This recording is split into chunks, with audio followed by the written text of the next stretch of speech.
और ये है बीकानेर की दोपहर। यहाँ ऐसी हवाएं जो आपको लगेगा थोड़ी आंधी जैसी हैं, वो चलती रहती हैं।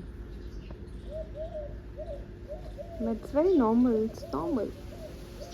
दोपहर में इन हवाओं का चलना नॉर्मल है। अभी इतनी गर्म नहीं है, मतलब यहाँ पे मुझे नहीं लग रही है। मई जून में ये हवाएं इतनी तपती हुई होंगी कि यहाँ बैठी हुई एकदम गरम गरम हवाएं लगेंगी।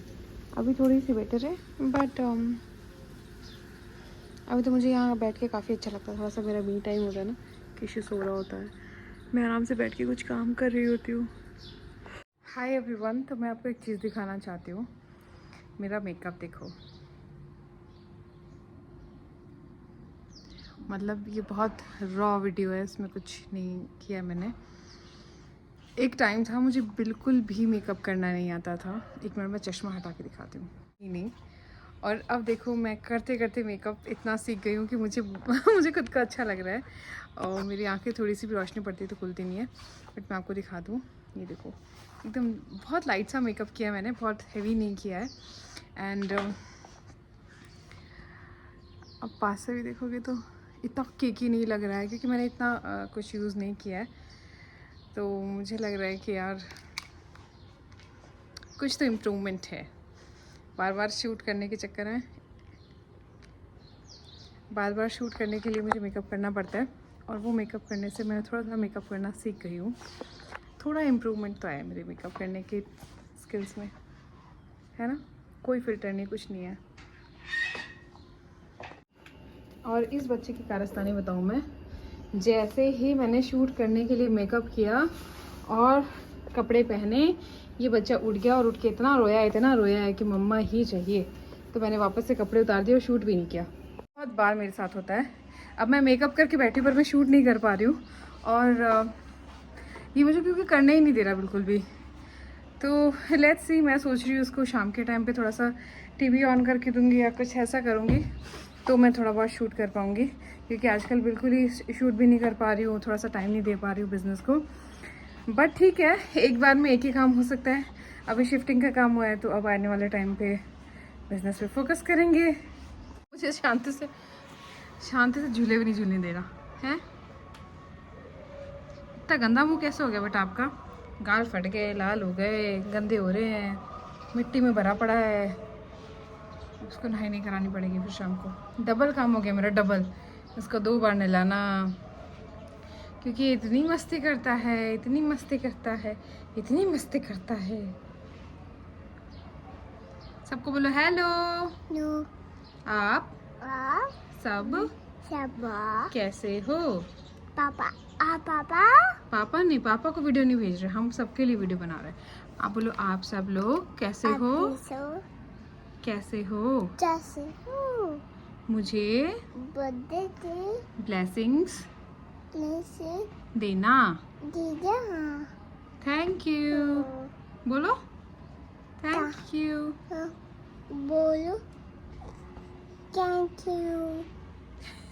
सिर्फ थैंक यू बोलना था बेटा, बोलो तो मम्मा बोल रही है ना आपको। सारा रिपीट थोड़ी करना होता है।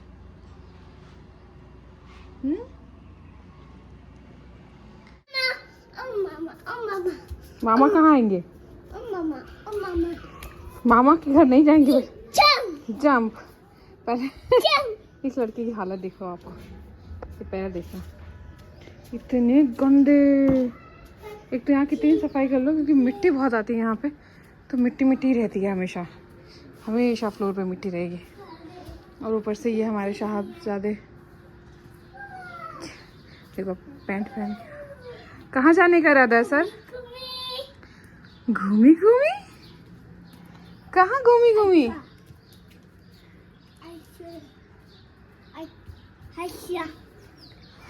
कहाँ कहाँ बिटू? इसके पैर देखो, ये देखो।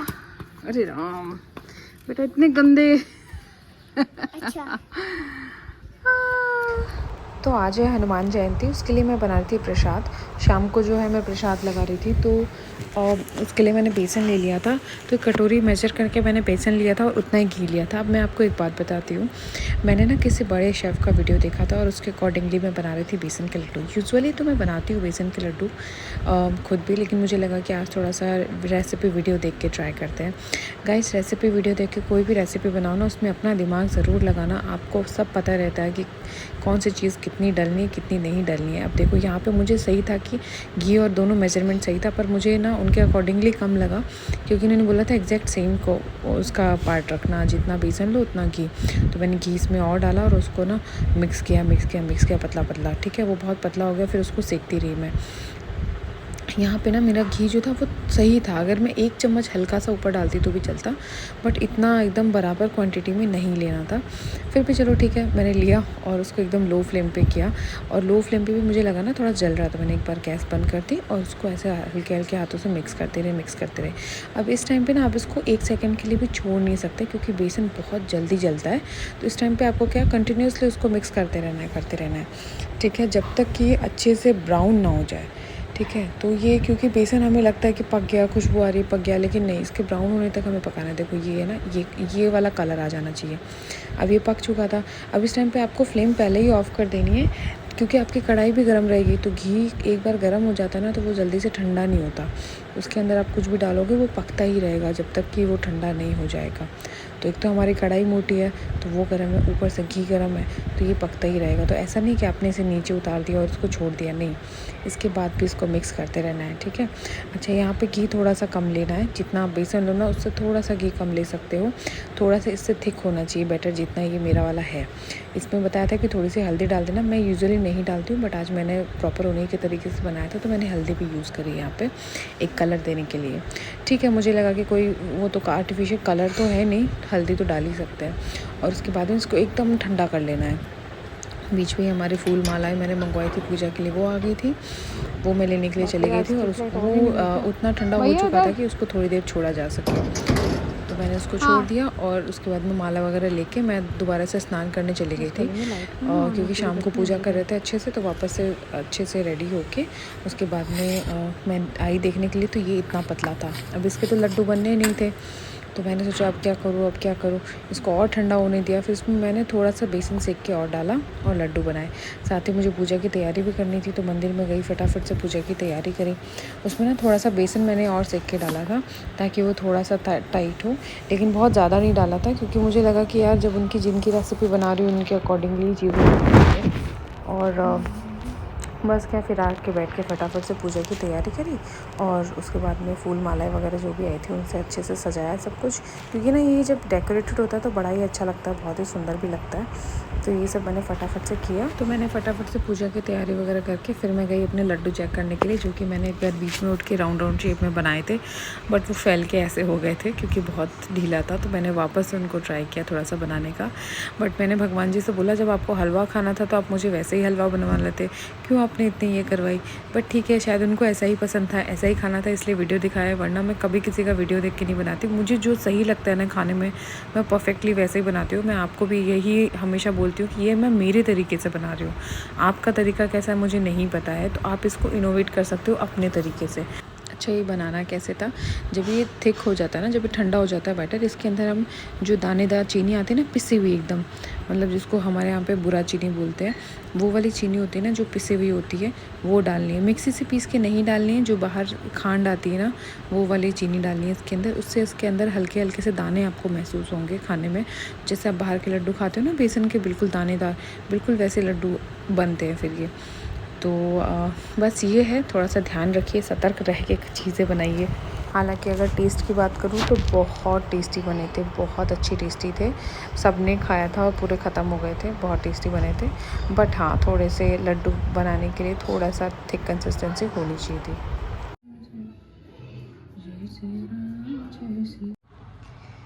आपको पता है मैं मेकअप करके बैठी हूँ, रात की बज रही है 11:15। ठीक है, केशु अब सोया है। मैंने शाम को मेकअप किया था कि मैं शूट करूँगी, और मैंने वीडियो एडिट किया और उसके बाद में मैंने फटाफट से मेकअप किया। हेयर वॉश किया, मेकअप किया और मेरे को लगा मैं शूट करूँगी। मैंने ऐसे सेट पहना था और ये जग गया और मैं शूट नहीं कर पाई। और जगते इतना रो रहा है आजकल, स्कूल जाने की वजह से थोड़ा सा ऐसे लग रहा है इसको कि मम्मा मेरे को हर टाइम चाहिए, तो इतना रो रहा था कि उसको फिर चाहिए कि मम्मा चाहिए। तो फिर मैंने इसको टाइम दिया, फिर मैंने सोचा कि चलो थोड़ी देर में करते हैं। फिर इसको टीवी ऑन करके दी मैंने, तो इसको मैंने 7 बजे 7:30 के आसपास टीवी ऑन करी थी।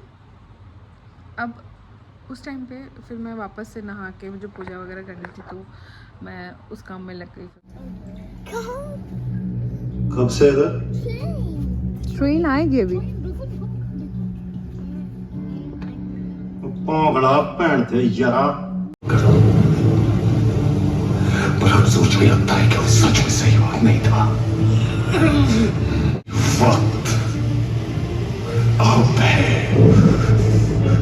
तो हम गए थे मूवी देखने के लिए और ये कृष्णा ने पूरा बैठ के मूवी देखी। थोड़ी बहुत बीच में बातें कर रहे थे ना, तब इसको मज़ा नहीं आ रहा था। बाकी मार धाड़ लड़ाई लड़ोई तो इतनी देखी है ना, तो बहुत मज़ा आया था। मम्मा गन, मम्मा कार, मम्मा ट्रेन। तो यहाँ से मूवी देख के हम चले गए थे चारों देखिए यहाँ पे 3 तारीख की बात है और 3 को चेतन आ गए थे घर पे। सरप्राइज़ था मेरे लिए, मुझे नहीं पता था। तो मैं, केशु और मोनिका आए हैं मोनिका का बर्थडे ब्रिंग इन करने। तो हम लोग आए हैं। तो ये आजकल नया कंसेप्ट आ गया भाई साहब खर्चा कराने का, कि बर्थडे जो होता है वो जब स्टार्ट नहीं होता उसको स्टार्ट करने के लिए एक अलग से छोटी पार्टी करनी पड़ती है, और फिर बर्थडे आता है तो एक अलग से पार्टी करनी पड़ती है। बट ऐसा कुछ मैंने तो नहीं कहा था आपसे, पर मैंने कहा था, मेरे दिल ने कहा था कि मोनिका का ये करना है। हम लोगों को डिनर तो कुछ करना नहीं था घर पे। एक्चुअली मैं, बिट्टू दी और मम्मी हमने तो गोलगप्पे खाए थे शाम को, और हम लोग क्योंकि आज मूवी पे गए थे तो हम लोगों ने कुछ खा पी लिया था गोलगप्पे वगैरह। तो हमें भूख नहीं थी। चेतन बोल रहे हैं मुझे भी भूख नहीं है, तो फिर हमने प्लान किया कि चलो ठीक है हम दोनों थोड़ा सा घूम के ही आ जाते हैं, और डिनर वगैरह तो कल हम जाएंगे।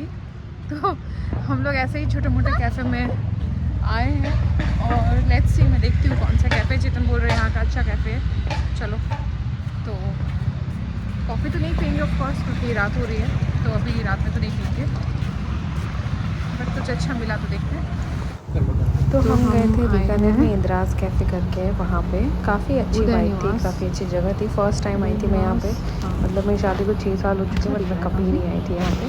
तो चेतन बोलते चल तुझे ना बहुत अच्छी जगह लेके चलता हूँ, एंड ये एक्चुअल में अच्छी थी। हम दोनों को थोड़ी पीसफुल वाइब, जैसे हम शांति से बैठे हैं, कुछ ऐसा क्रिएटिव हो, बड़ा मज़ा आता है हमें वहाँ जाने में। तो यहाँ पे देखो ये मेन्यू लिखा हुआ था, पहले तो मुझे लगा कि किसी ने रिव्यू लिखा है, देन आई नोटिस कि नहीं, ये तो मेन्यू है। यहाँ पे मोमोज और ये सब चीज़ें हैं, क्या क्या मिल सकता है आपको, क्या कुछ है। रिव्यूज़ भी थे अंदर टिश्यू पेपर के ऊपर, उन सब पे लिखे हुए थे। वो एक अलग पार्ट था, वो मैंने शायद शूट नहीं किया, बट ये काफ़ी अच्छा लगा मुझे। एंड ये हमारे किशु महाराज क्यूट से। और ये देखो हमने पिज़्ज़ा ऑर्डर किया था, बहुत ही अमेजिंग सा अच्छा सा पिज़्ज़ा था, वही अच्छे से हमने खाया पिया और उसके बाद हम वापस आ गए। देखो कितनी क्यूट चीज़ें थी यहाँ पे, बहुत अच्छा लग रहा था, मतलब बहुत अच्छी वाइब थी। अगर आप बीकानेर आते हो तो आप इंदिराज कैफ़े पे आ सकते हो, कुछ भी नॉर्मल खाने पीने को और कॉफ़ी वगैरह मिल जाएगी यहाँ पे। मम्मी, तो आज सब लोग इकट्ठे हुए हैं मोनिका जी का बर्थडे मनाने के लिए। बहुत जन्मदिन की ढेरों शुभकामनाएं हमारी बहू रानी को आप सब दीजिए, जन्मदिन की ढेरों शुभकामनाएं। ठीक है। सो अब अपन एक काम करेंगे, सब एक एक चीज़ मोनिका के बारे में बताएंगे जो आप लोगों को अच्छी लगती है, ठीक है? तो स्टार्टिंग विद मम्मी। मोनिका बहुत ही चालीन और धैर्यशील लड़की है। वो बहुत अपनी बात को बड़ी धीरज के साथ समझाती है और बड़े प्यार से, स्वीट, मतलब वो है बोलने में, बहुत ही मधुर वाणी। हाँ जी। और मेरे को ऐसा लगता है, वैसे तो बहुत सारी क्वालिटीज़ है, पर एक मुझे सबसे ज़्यादा पसंद है कि वो डेडिकेटेड है अपने काम को लेके, और अब बहुत अच्छा वर्क लाइफ बैलेंस करती है, घर भी और अपना काम भी। तो एक अच्छी चीज़ है, बहुत अच्छी है। तो बिट्टू दीदी आपको? वो बहुत ही अच्छी है एक्चुअली। मुझे थोड़ा टाइम दीजिए, तो एक सेकेंड। अच्छा ठीक है। मैं तो नहीं अभी मेरी बारी आएगी, रुक जा। तो तुझे खुद के बारे में क्या अच्छा लगता है ये बता दे। मुझे खुद के बारे में, खुद इंसान हाँ इससे पूछो, इससे पूछ। हाँ जियाना, आप बताना मुझे। जियाना मामा क्या पूछ रहे पहले बताओ। जियाना थोड़ा बताना, आपको मामी के बारे में सबसे अच्छा क्या लगता है? मामी और किशु। अच्छा, किशु सबसे मामी किशु को जो लेके आई है जियाना के जीवन में। Okay nice. क्या बोल रही थी आप?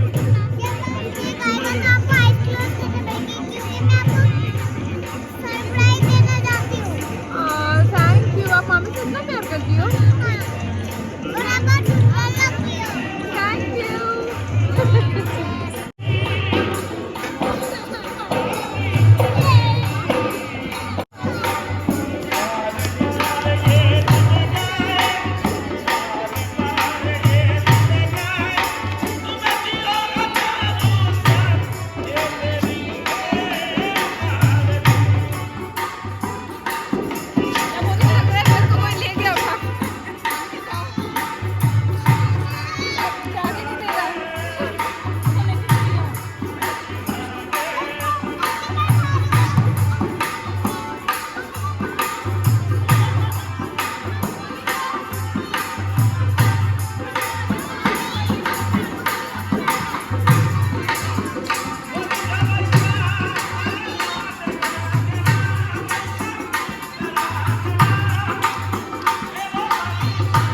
ए बच्चों, गाड़ी आ गई, साइड हो। तो यहाँ पे जियाना जो है ना, वो मेरे को इतना स्पेशल फील कराती है, इतना स्पेशल। मतलब इतनी बार उसने मुझे बर्थडे विश किया था, और फिर मुझे कब से बोली थी मामी आपको मैं लेके जाऊँगी सरप्राइज़ के लिए, आप आइज़ क्लोज रखना, फिर मैं केक लाऊँगी, आपका सरप्राइज़ है। मतलब उसको पता भी नहीं है कि उसकी ये प्यारी प्यारी छोटी छोटी जो बातें होती हैं उनसे मैं कितना खुश हो जाती हूँ। वो मुझसे बहुत प्यार करती है, मेरे लिए बहुत बड़ी बात है। एंड उसने मुझे इतना ज़्यादा बार विश किया था, बर्थडे आने के बाद से लगी हुई थी। एंड यस, केक आया जो कि उसकी पसंद का था, जिस पे रैबिट बना हुआ था, बहुत सारी चीज़ें बनी हुई थी। तो खैर ये सब था। एंड ये डिनर जो है वो मेरी दोनों नंदों ने मिलकर प्लान किया था मेरे लिए, and it was so good time. मतलब हम लोग का फैमिली टाइम इतना अच्छा निकला, बहुत अच्छी जगह पे हमने डिनर किया और बहुत मज़ा किया, बहुत मस्ती करी हमने। वो हमारे लिए सबसे बेस्ट पार्ट था। Thanks to both of them, दोनों ने बहुत मेहनत से ये प्लान किया था शायद मुझे इतना पता नहीं था इस बारे में। एंड बाकी सरप्राइज़ तो जियाना ने मुझे दे ही दिया था। और मम्मी तो इतनी स्मार्ट लग रही थी ना, आज देखो स्ट्रेट करवा के आए थे बाल। और मैं मम्मी को बोली थी मम्मी आज आप एज में छोटे लग रहे हो। तो एक्चुअली सब भी बहुत अच्छे लग रहे थे। And yes, thank you so much to all of them. इन लोगों ने मेरा दिन इतना स्पेशल बना दिया। और फिर क्या था, केक कट करना था। केक कट करने के लिए तो बच्चों का होना ज़रूरी है। मेरी मम्मी ना हमेशा मुझे, मतलब जब भी मैं कुछ खाती हूँ या कुछ करती थी तो मम्मी हमेशा बोलती थी नहीं तुम लोग कर लो, ठीक है, मेरे लिए तो वही ठीक है। अब मुझे समझ में आता है कि मम्मी ऐसा क्यों करती थी। पता है, ये जब केक कट हो रहा था ना, मुझे बिल्कुल भी एक्साइटमेंट नहीं था कि मुझे केक कट करना है। मुझे ये था कि मैं दोनों बच्चे केक कट करेंगे, वो कितने खुश रहेंगे, है ना। तो दोनों लगे हुए थे कि हमें ब्लो करना है कैंडल, हमें केक कट करना है। तो मुझे बिल्कुल फ़र्क नहीं पड़ रहा था। तो मुझे फिर समझ में आया कि मदरहुड क्या होता है। मदरहुड यही होता है, जब आपको अच्छा लगता है आपके बच्चे केक कट करें, वो आपको खिलाए। आप अपने आप को ना थोड़ा सा कम स्पेशल फील कराना चाहते हो और अपने बच्चों को बहुत बहुत ज़्यादा। यहाँ पे किशु भी मुझे पता है हैप्पी बर्थडे विश करे जा रहा था। एंड ये मोमेंट मेरे लिए बहुत अच्छा था। किशु को भी पता नहीं क्या हो गया था। लास्ट डेट है ना, हम लोग अभी पिछले दिन गए थे मैं और चेतन छोटा मोटा कुछ खाने के लिए। तो वहाँ पे भी किशु मुझे बार बार हैप्पी बर्थडे बोले जा रहा था, जबकि इसको आइडिया भी नहीं था कि सच में इसकी मम्मा का कल बर्थडे है। एंड बस यही सब हमने किया, मस्ती करी वहाँ पे, केक कट किया, केक खाया, डिनर किया अच्छा सा, डांस किया खूब सारा, मस्ती करी। और फिर उसके बाद आ गए थे घर। और बहुत अच्छा मेरा बर्थडे सेलिब्रेशन हुआ था, बहुत इन्जॉय किया मैंने। And thank you to all of you. इतने सारे मैसेजेस, इतने सारे डीएम्स, और दोनों पेजेस पे, इंस्टाग्राम पे इतने सारे डीएम्स थे मेरे पास में, व्हाट्सएप पे इतने सारे मैसेजेस थे। मैं शायद पर्सनली सबको आंसर नहीं कर पाई, तो उसके लिए I am so sorry. And thank you so much. बहुत बहुत सारा शुक्रिया आप लोगों को इतना प्यार देने के लिए। और मेरे व्लॉग्स को इतना प्यार देने के लिए यूं ही बस अपना सपोर्ट बनाए रखिए, अपना प्यार बनाए रखिए और छोटे छोटे व्लॉग्स मेरे आते रहेंगे। बाय बाय गाइस, मिलती हूँ आपसे नेक्स्ट व्लॉग में।